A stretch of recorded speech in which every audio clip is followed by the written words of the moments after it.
अस्सलाम वालेकुम जी, आप देख रहे हैं माश न्यूज। मैं हूं आपका मेजबान आदिल अब्बासी।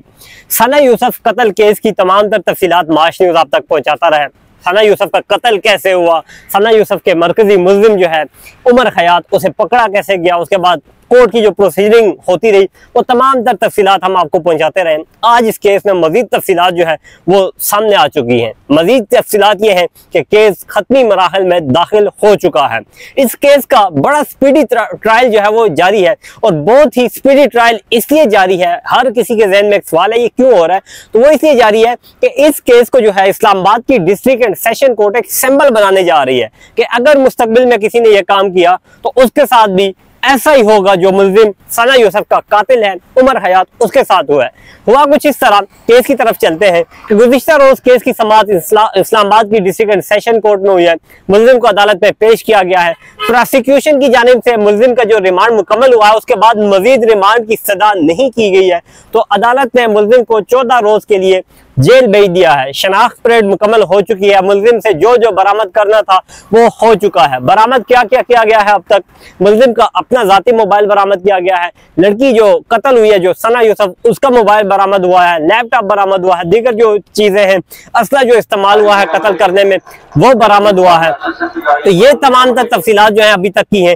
और अब जो है मुल्जिम को गुज़िश्ता रोज जो है 14 रोज के लिए जेल भेज दिया गया है। जेल क्यों भेजा गया है उसकी तफसीलात ये है कि अब जो है केस जो है वो खत्मी मराहल में दाखिल हो चुका है। मुल्जिम के जो केस है वो खत्मी मराहल में दाखिल हो चुका है। और सना यूसुफ के जो वकील है सरदार कदीर साहब, उनसे भी मेरी बात हुई है, तो वो ये कह रहे थे कि गुज़िश्ता रोज जो समाअत हुई है उसके बाद ये वाज़ेह हो चुका है कि प्रोसिक्यूशन भी इस केस के साथ बहुत सिंसियर है और अदालत भी बहुत सिंसियर है, जज साहब भी बहुत सिंसियर है, क्योंकि ये जो केस है ये इंसानी नौयत इस तरह हुआ नहीं है। हम लोगों ने पुलिस से जब पूछा तो पुलिस भी ये कह रही थी कि ऐसा होता नहीं है कि आप किसी को कोई बात कहे और वो आपको रिजेक्ट कर दे, आपसे दोस्ती ना करे, कोई आपसे कोई शादी ना करने की हामी भरे तो आप उसका कत्ल कर दे। तो हुआ कुछ यूं कि गुज़िश्ता रोज कमला अदालत में जब अदालत लगी हुई थी तो मुल्जिम उमर हयात ने जज साहब के सामने आके कहा कि मुझे प्रेस कॉन्फ्रेंस करने दी जाए। मुल्जिम के जो फैमिली वाले हैं वो भी वहां पे मौजूद होते हैं, वो भी वहां पे हैरान हुए, तमाम तर वकला भी वहां पे हैरान हुए। कमला अदालत में 1 मिनट के लिए सन्नाटा छा गया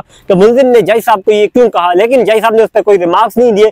लेकिन कहा यह जा रहा है सना यूसुफ के वकील की जानिब से कि मुल्जिम बहुत शातिर है, वो जो है तरह तरह की बातें करता है। जब वो पहली मरतबा कमला अदालत में आया तो उसने जज साहब को ये कहा था कि मुझे जो है अपनी फैमिली से मुलाकात नहीं करने दी जा रही, मुझे वकील करने की इजाजत दी जाए, मुझे जो है मेडिकल कराने के लिए हॉस्पिटल मुंतकिल किया जाए। ये तमाम तर तफसीलात थी।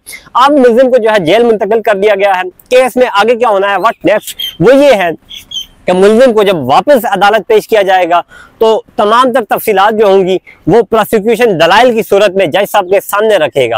और उसके बाद जो है मुल्जिम के वकील भी जो है वो भी कुछ ना कुछ तो जाहिर बात है सामने रखेंगे। मुल्जिम के वकील की वजह से अगर मैं बात करूँ तो गुज़िश्ता रोज मुस्लिम लीग नून के जो रहनुमा है और वकील भी है तताड़ साहब, उनकी भी मुल्जिम की फैमिली से मुलाकात हुई है और उन्होंने कहा कि अगर आप लोग वकील करना चाह रहे हैं तो हम लोग आपको, सरकार चूंकि ये एक आईनी जो है वो काम भी है और आईनी जिम्मेदारी भी है, सरकार आपको वकील मुहैया कर सकती है, क्योंकि अगर आपके हालात नहीं है, क्योंकि वो बहुत गरीब घराने से ताल्लुक रखता है। लेकिन उन्होंने इस तरह की कोई हामी नहीं भरी। तो अब इस केस की समाअत जो है वो 14 रोज के बाद होगी और इसके बाद जो है हतमी दलाइल होंगे और उसके बाद ये फैसला महफूज होगा।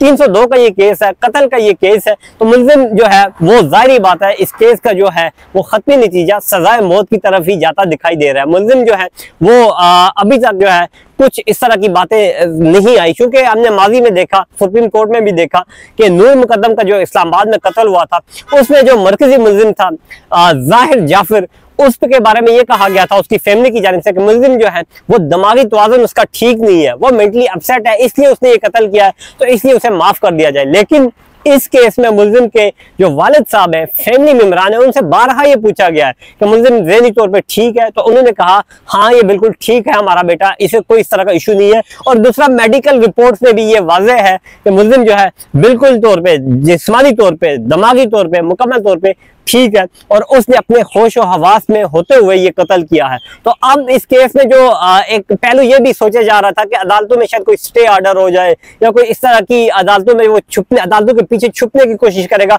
तो ये तमाम तर पहलू जो है वो होते हुए दिखाई नहीं दे रहे। मुलजिम जो है वो सजाए मौत की तरफ ही जाएगा। एडवोकेट जो वकील है सना यूसुफ के, एडवोकेट अब्दुल कदीर साहब, उनसे मेरी बात हुई तो वो भी यही कह रहे थे कि ये केस उसके बाद अगर हाई कोर्ट में मुलजिम आता है, अपील करता है, या उसके बाद सुप्रीम कोर्ट जाता है, तो वहां पर भी ये सजाएं जो है वो बरकरार रहेंगी, वैसे ही सेम एज जैसे नूर मुकदम केस में सजाएं जो है वो बरकरार रही है। गुज़िश्ता महीने उस केस की समाअत हुई है, तो अब इस केस की समाअत जो है वो खत्मी मराहल में दाखिल हो चुकी है। तमाम तर तफसीलात आप तक शेयर की जा चुकी हैं और मजीद जो तफसीलात होंगी वो आप तक पहुंचाता रहूंगा। तब तक के लिए इजाजत दीजिए, अल्लाह हाफिज।